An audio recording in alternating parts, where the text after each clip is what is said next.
What's up, Calc gang? All right, we got this second order differential equation here, and we're going to try to solve it. So let's get started. All right, so y prime prime, let's do y. Okay, so what we're going to do is we're going to start by saying y is equal to e to the rt, and then of course y prime is equal to r e to the rt by the product or the chain rule, and then y prime is equal to r squared e to the rt. Okay, nice. So what we can do is then we can just substitute, write these into our equation. So what's going to happen when you do that? It's going to bring out an e to the rt, and it's just going to be r squared minus 2r plus 5 is equal to 0.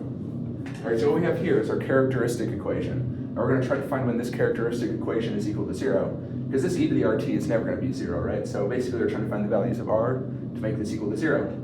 So for that, I'm going to use the quadratic formula. So r is equal to negative b, so it's going to be 2 plus or minus the square root of b squared, which is 4, minus 4ac, so 1, and then 5. And then all of that over 2a, which is just 2. So then what you're going to get is r is equal to, so the 2's are going to cancel out, so it's going to be 1 plus or minus. So this is going to be 4 minus 20, which is going to be negative 16. And if you take that, it's going to be, oh wait, what am I saying? That's going to be negative 16, so it's going to be plus or minus 4, but 4i, because it's a negative inside of a square root. But then you're going to divide it by 2, so it's going to be 2i. Okay, so these are our two values of r, 1 plus or minus 2i. So now what we can do is we can plug it into our equation, or general form for one of these. So it's going to be c1 e to the 2 plus 2i, or 1 plus 2i, and then plus c2 e to the 1 minus 2i.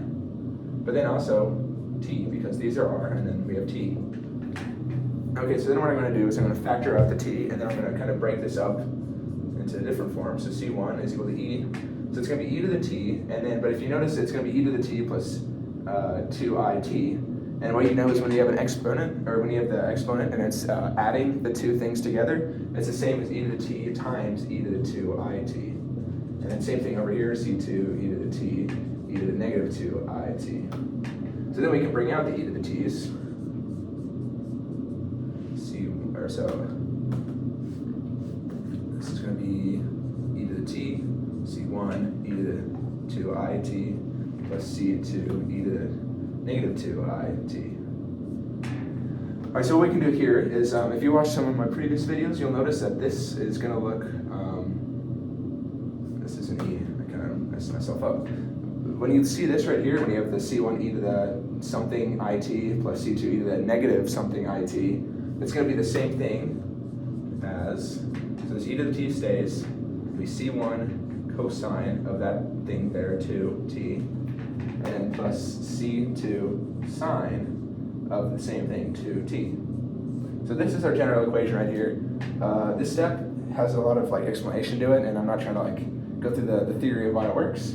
So I'm just going to say that this right here is our general equation, and we can go ahead and find our initial values, or use our initial values to find our particular solution. So I'm going to go ahead and erase all this. Okay, so let's get started. So let's start with y pi of 2 is equal to 0.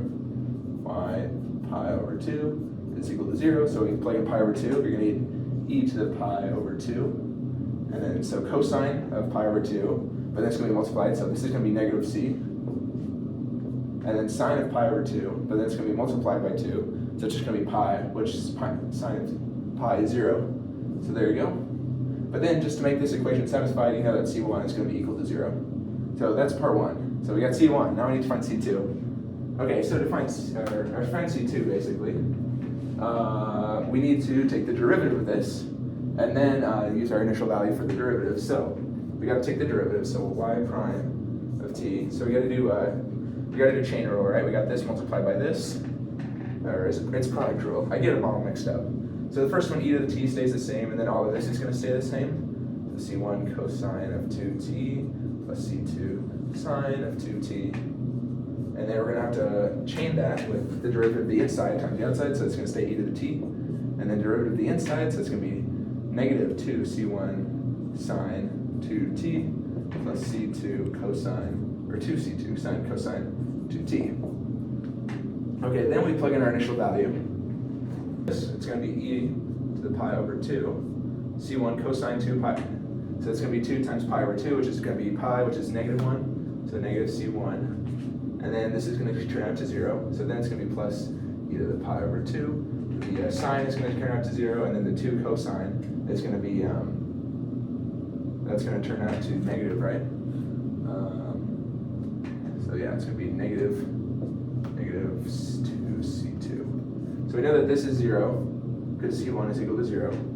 So then you'll get 2 is equal to negative 2c2 e to the pi over 2. Divide that over. You're going to get c2 is equal to negative e to the negative pi over 2, right? These two things into our general equation. So y of t is equal to e to the t.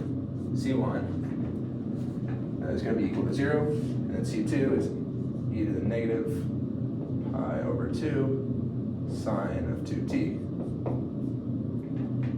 Okay, so then we can go ahead and go over here.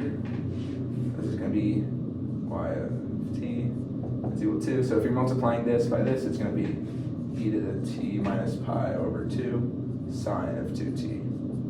And there you go, that's our general equation right there. I'm going to double check that that's right. Yep. Why is there a 4 there? No, I messed up when I wrote this. That's fine. Okay, so I must have messed up when I wrote this, I think. Yeah, okay, I probably messed that up. Okay, whatever, we're showing.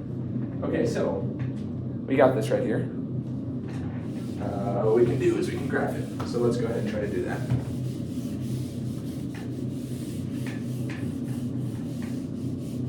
Okay, so when we're graphing something like this, we have two things we need to look at. We need to look at the thing outside, e to the t minus pi over 2, and sine of 2t. So let's see how this is going to grow first of all.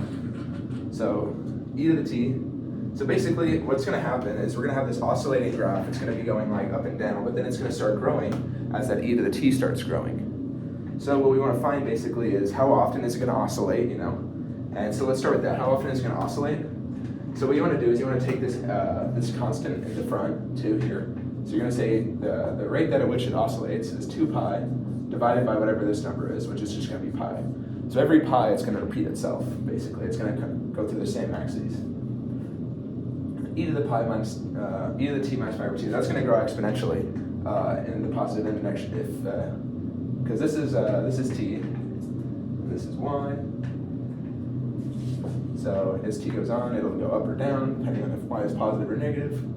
And if you want to find that, you're going to take the square root of the exponents out front, which is just going to be 1. So it's going to go out the same. If there's like a number out front of the sign there, it would grow more or less. So what this is going to look like, so e is equal to 1 when t is equal to 0, but when t is equal to pi over 2, that's actually when. So it's going to go here a little bit forward. This is like 1, or negative 1.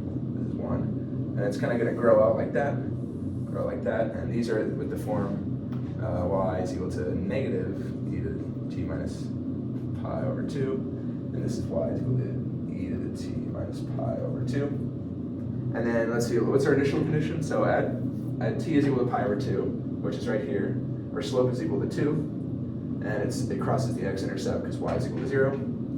So where's that pi over 2? And it said it repeats every pi. So here's pi, here's 2 pi, here's 3 pi.